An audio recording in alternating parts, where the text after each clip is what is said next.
পথ বলতে সবই সমান, চালিমির মার বেড়াও বলে সমান। আবার এইদিকে মাল খেয়ে আমার মনে পড়ে যে আমি তো ওই সৈকতের জায়গায় বারেকের কাছে 600 টাকা পাবো, এ কথা তো আমার মনে নেই। এইদিকে যে ছেলেমেয়ের মার 2 পণ পানের টাকা পাবে আমার কাছে, এ তো আমি সেই পাতা গিলে শেষ করে ফেলাইছি। কবি থেকে বিজ্ঞানী হয়ে গেছি, আর পৃথিবীর মানচিত্রে কিভাবে জায়গা বাড়াতে হয় এটাও আমি জানি। সুতরাং প্রচুর পরিমাণে মাল খেতে হবে, আর 1 কিলো রাস্তা 5 কিলো বানাতে হবে। আকিস বেড়ে যা গন্ধ বইয়াছি, তাতে মনে হয় বাড়ির গেতে আর টের পাবে। তোরটা কিছু আগে খাইয়া নেন, আমটা খাইয়া নে, তাতে গন্ধটা কিছুটা কমবে।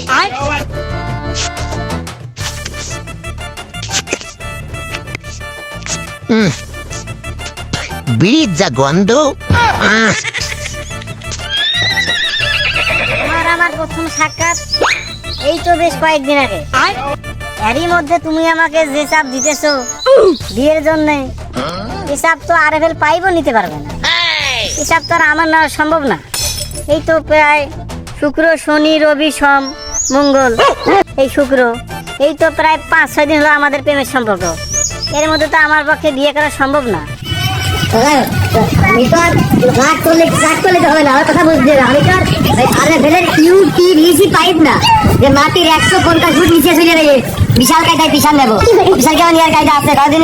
আমি তো মনে করি সবসময় চাই তুমি আর আমি ফার্স্ট টাইমের মতন 2 জন একসাথে আইতে থাকি। বিষয়টা বুঝতে পারোনি, এটা আচরণ করলে হবে, কদিনে বিয়ের জন্য চাপ দিলে হবে। দোস্ত, আম বেশি হয়ে গেছে, 2-4টা তুই আম খায়া যা।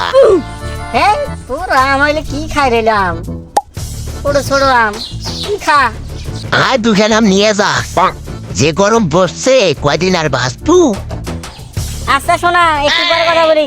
এই সামটাইম ব্রেক দিলাম তোমার শোনে, এদিকে আমার দোস্ত একটু ডাকে তো। আচ্ছা দোস্ত, তুই তো মনে হচ্ছে রুচি ঘুপরে, তুই দিবা দিয়া জল ভরতে আছে, 2টা আম খায়া যায়, দেখ তার কাম। আমি তো সব ট্যাঙ্গা আম খাই না রে, ট্যাঙ্গা আম তো ভালো লাগে না, আমার তো রুচিও নাই রে দোস্ত। আচ্ছা হোক, তুই যখন বলতেছিস বসি। দোস্ত, তুই যে এমন ভাবে আমগুলো খাইতেছিস, আমগুলো খাওয়া হইবে কি?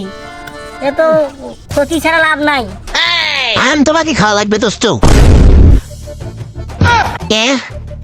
কার সাথে না এখানে বসে আমি গপ্প করলাম, দায়িকা জ্ঞানী ব্যক্তির পাঠ নিলাম, লোকটা হুট করে গেল কই। মাল খাওয়া মনে হয় একটু বেশি হয়ে গেছে। না, মাল তো আমি পরিমাণ মতোই খাইছি। এখানে আমগুলো সবগুলি আছে, লোকটা গেল কই। জুতা গলে আগে বগলে নিয়ে নেই, যে কোনো সময় আমার উপর হামলা হইতে পারে। এলাকায় ভূত পেটের উপদ্রব বাইরে গেল নাকি? আশেপাশে কোথাও নাই। এ কই বন্ধু, কই গেল তুমি? কই আশেপাশে তো কাউকে দেখতেছি না, কিন্তু আমার সাথে তো একটা লোক গপ্প করলো বসি। মা, নিজের উপর হামলা হওয়ার আগে এখান থেকে দৌড় দেওয়া লাগতেছে।